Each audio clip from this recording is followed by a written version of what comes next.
Godox X3 Pro wireless trigger. I received mine a few weeks ago for free to review.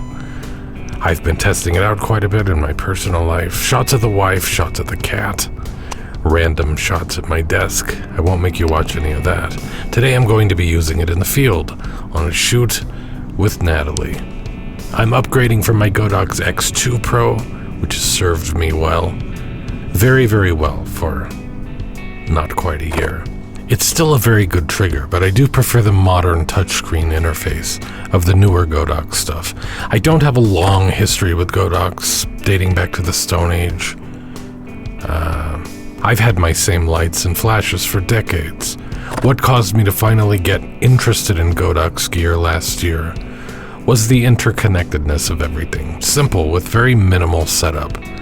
The legacy compatibility too, meaning I can use this new trigger with old Godox lights. I can use my old trigger with the new lights. Historically, Godox has maintained backward compatibility at least. I shouldn't speak too generally about future products, but this is something I really appreciate about Godox gear. Compatibility between the old and the new seems to be a priority. I can add more lights to the setup without a bunch of setup beyond the bare minimum. Setting a channel and a group, which I'll go over in a bit. But you can add lots and lots of lights should you wish to, different kinds of Godox lights, including this speed light I'm using. AC strobes, battery strobes. You can control them individually, control them all together, or in little groups. Not just fire them, but adjust their power levels remotely. Crank them up, crank them down, modeling light on, modeling light off. If your light supports that stuff, at least. All of this from the convenience of my camera with a simple, familiar touchscreen phone-style layout. But if I feel particularly cranky about touchscreen stuff one day, there are also physical controls that one could use should they prefer to. Use them, don't use them, mix and match. I like that UI design philosophy. With ETTL, of course the camera is the brain. It determines flash output, but then sends that information through the trigger to the flash. I find that amazing for some reason, probably because I'm more accustomed to shooting dumb, single-purpose triggers. Do the big zips look dumb? A little. It's not too bad. Well, Natalie was a delight to work with, an effortlessly creative person. I think she elevated the shoot beyond what I could have done on my own. Choosing to go this route of flash instead of strictly available light, at least for large portions of it. We do some available light shooting here in a bit. But that also elevated the quality of the images, I feel. I love the trigger. I love the flash I'm using, the Godox V480. The crap I used to have to drag with me to punch up the light a little bit, be it a reflector on a stand, or a strobe on a stand, or a human being. I don't miss those days at all. This is something to be aware of. If you get an X3 Pro or similar trigger, it might not fire if the flash is really close to the trigger. So this is the setting you'll want to change if you're in that situation. It's kind of the same as how modern-ish cameras with autofocus that can identify and track eyeballs are not strictly necessary, but if you do this for a living or if you have time constraints, we had 1 hour and not a minute more to shoot this, for example. If you're getting older and you hurt absolutely everywhere, not having to crouch for extended periods of time, thanks to adjustable screens on cameras, not having to chase after kids or pets on your knees due to smart autofocus, these kinds of advances are very, very, very much appreciated. And see, lighting gear has similarly advanced. I was living in the dark ages until last year, working a lot harder than I needed to. It's a good thing every once in a while to try something new. When I have all the time in the world, when I'm out shooting just for me, I like using my older gear, but I don't want to waste anyone else's time. I may not have anything better to do, but I like to be respectful and assume that other people might. Truly, I used to feel that using a strobe on a shoot like this would just slow me way down. And not so much anymore, for whatever reason. Bluetooth turns Bluetooth on/off for connecting to the Godox Flash app, which requires logging in, so no thank you. Shoot. If you're working solo, leave this on one shoot. If you're in a shared lighting environment, use all shoot. And if you're using a Sekonic L858 light meter, you have your own special mode. Congrats. This next setting, Legacy Hot Shoe, is kind of a compatibility mode. Simplifies communication with the camera and turns the trigger into like a more basic old school style trigger. Auto off controls when the trigger powers itself down after inactivity. I'd like to power myself down. And oh, how I long for precious inactivity. The next is trigger distance. We already covered that. Then there's step. Minimum power limits the bottom end of the adjustment range. Step controls the size of each adjustment increment. How fast or slow and how refined you want the adjustments to be. Don't be intimidated by any of this stuff. Unless you know what you're doing, you probably just want to leave all this stuff set to default. With TCM off, the flash stays in TTL. With TCM on, one TTL shot gets converted into a locked manual power setting. The 100J, 200J, 300J options don't change out, but they just help translate that TTL result for strobes of different power classes. J for joules. At this point, I turn the trigger and the light off and do some available light shooting. I've really adopted this philosophy that I feel very comfortable with. It's not only flash, it's not only available light, it's whatever looks best in a given situation, moment to moment. I like to flip back and forth. I mentioned the strobes at different power classes. That info is in the manual, in a microscopic font size. Which setting to choose for which strobe. HSS delay fine-tunes the timing of the HSS pulses relative to the shutter, should you wish to shoot at a shutter speed faster than your camera's maximum sync speed. Most of the time everything lines up automatically. If not, go there and tweak. Or don't. I don't really care what you do. I'm kidding. Yeah, I care deeply. Please go there and fix it. I'm begging you. Next is preset. Preset lets you save and recall complete trigger setups. Screen controls screen brightness and how long the display remains visible before going dark. Language controls language. Reset lets you perform a reset. Device info gives you info about the device. Good stuff. Glad we had this conversation. I'm still shooting sans flash here. I just did not feel that I needed flash. The light was great in this spot, but I'll get back to more flash photography here in a sec. I have a Godox AD300 Pro 2 strobe on the way. I'm pretty excited to try it out.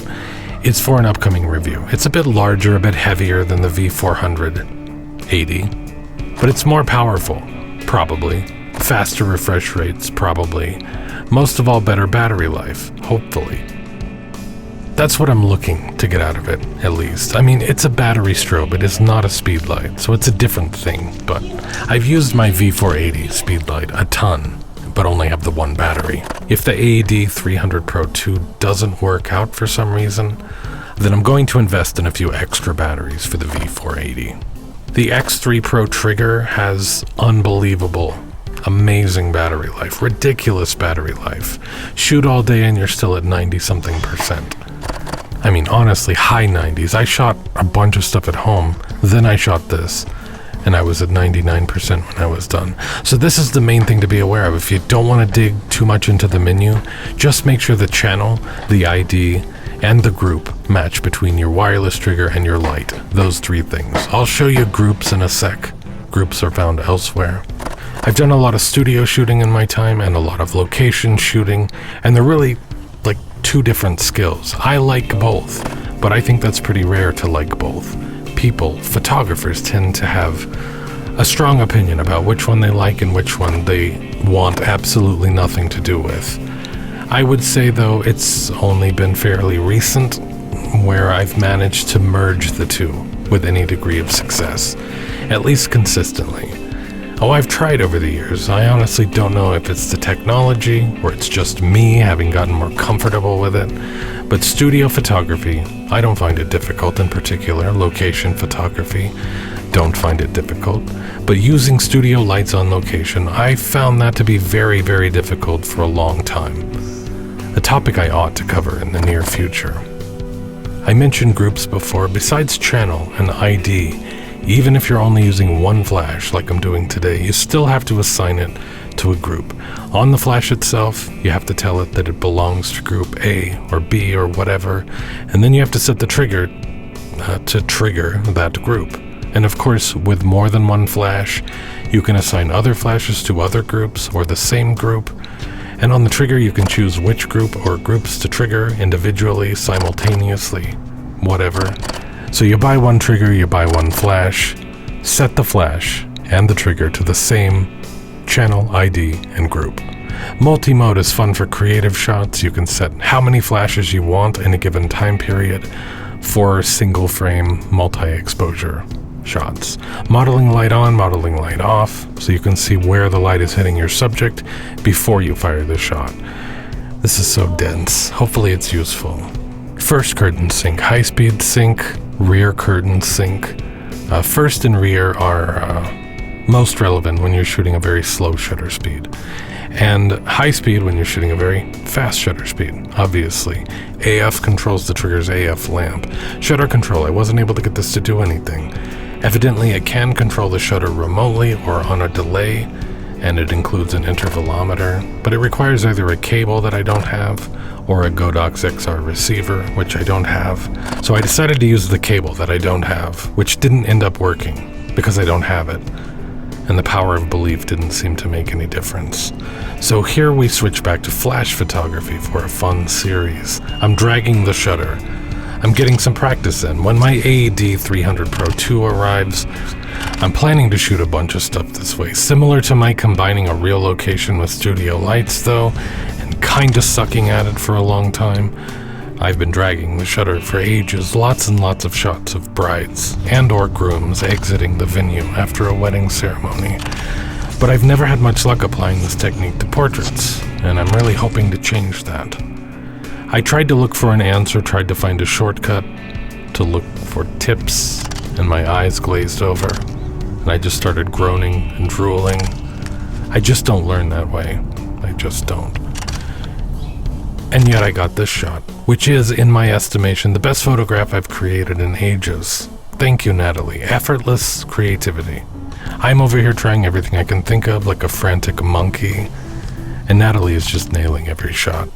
But I mean no offense to frantic monkeys. I figured I should show this. This is my Godox XT3 Pro flash, which I also use sometimes to trigger my V480. It's a really good trigger, in addition to being a flash. I definitely prefer the X3 Pro for a lot of reasons, but the Godox interconnectedness, as mentioned, that's why I find myself enjoying their lighting gear so much. When the AD300 Pro 2 arrives, I could use my speed light, my V480, to trigger it if I wanted to, with all the same settings available. I mean, I won't, I'll use my X3 Pro, but I could. That's the nice thing about this product line. That and the exceptional user interface. That reminds me, for my Alien B lights back in the day, I did have a smart wireless trigger. It was a terrible user interface. The lights were good though. But until recently, the user interface you would typically find on a flash or a smart wireless trigger, more often than not, it would be pretty bad. Godox has definitely figured out a great UI for all this stuff. Now that I've been using the X3 Pro, my old Godox X2 Pro, I realize it's not the best interface. The X3 Pro is a clear upgrade. Mine is an X3 Pro C because I'm shooting a Canon camera. Same with my flash, it's a V480C. Make sure you get the version that matches your camera brand. I'm going to include the link they gave me and a discount code in the description. Discount code should work for at least a handful of months, but if you're watching this in the distant future with your advanced technology that I can't possibly conceive of, well, the discount code is probably not going to work anymore, but maybe you'll have a Star Trek style replicator and you can just create your own wireless trigger out of thin air. But that's all the flash shooting we did, mostly because of my single battery situation. The refresh times were just getting too high. Anyway, I was digging some of the ambient light options that we were finding, so that's what we used. I forgot to ask Natalie if she would like me to include any social media links, but by the time you watch this, I will have resolved that oversight. And should she answer in the affirmative, that'll be in the description as well. Here I am trying to wrap up, but let me first share this. I was thinking the other day, a successful portrait photo shoot is mostly about good time management. Watching this back, I'm actually impressed that we were able to accomplish all of this in exactly 1 hour. But we did. Evidently, we have good time management skills. All right, ladies and gentlemen, and cats, it's very early in the morning. I've been awake all night, and I need to either ingest some coffee or try to sleep. Which one do you think I'll choose? I don't know about this spot. Whoa! Oh, it's a dog park and a giant construction site. Dog park? I mean, I see someone walking their dog, so I'm assuming. I don't know. That's such a sad dog park. It's a sad dog park.